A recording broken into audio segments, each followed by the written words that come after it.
In the play, Motherfucker with a Hat, you have a character, Jackie. He's just gotten out of jail, been out for about 4 to 6 months.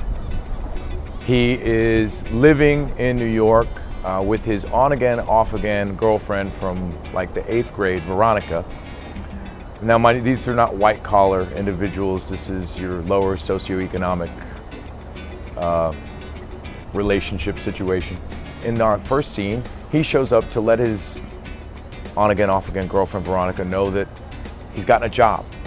It's not a great job. It's basically a janitorial job. But it's a job where he's not doing anything illegal for probably one of the first times in his life. And I think for one of the first times in his life, he sees a little bit of hope and a little bit of opportunity standing in front of him, staring back at him.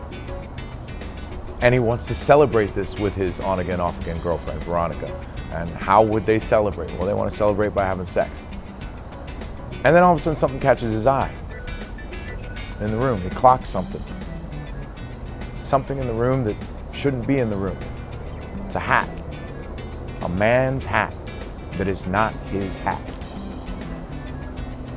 And the play really starts to take off from there. This play, Motherfucker with a Hat, if it were done over here, would probably be done in the vein of the movie Trainspotting. Okay? Not quite to that degree with the drug use that exists within Trainspotting.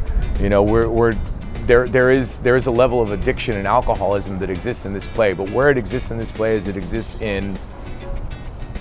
it's at the point where if it goes a little bit further, it could get really, really bad.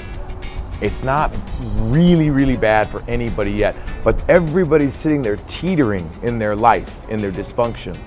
Like, they could easily turn their life around, or they could easily flush it down the toilet. There are certain similarities in my life that exist with the Jackie character, the loss of the mother, the dysfunctional relationship with a family member. I mean, who doesn't have a dysfunctional relationship with a family member?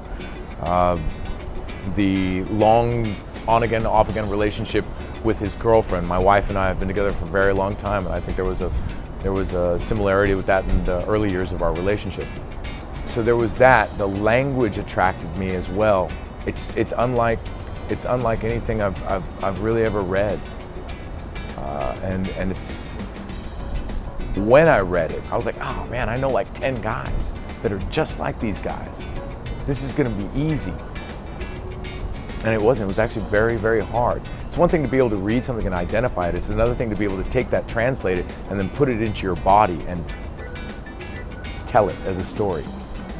That was quite a process. Thankfully, we had a wonderful leader for that process in Indu, and a fantastic cast. There is quite a bit of profanity, but it's profanity that's used in such a way that it just evokes laughter. You know, I mean, and some of it can be shocking, but some of it's just shockingly funny. Why should people come to see Motherfucker with That? Because it's motherfucking good, that's why. We got a motherfucking good cast, and we got a motherfucking good director, and we're at a motherfucking great theater.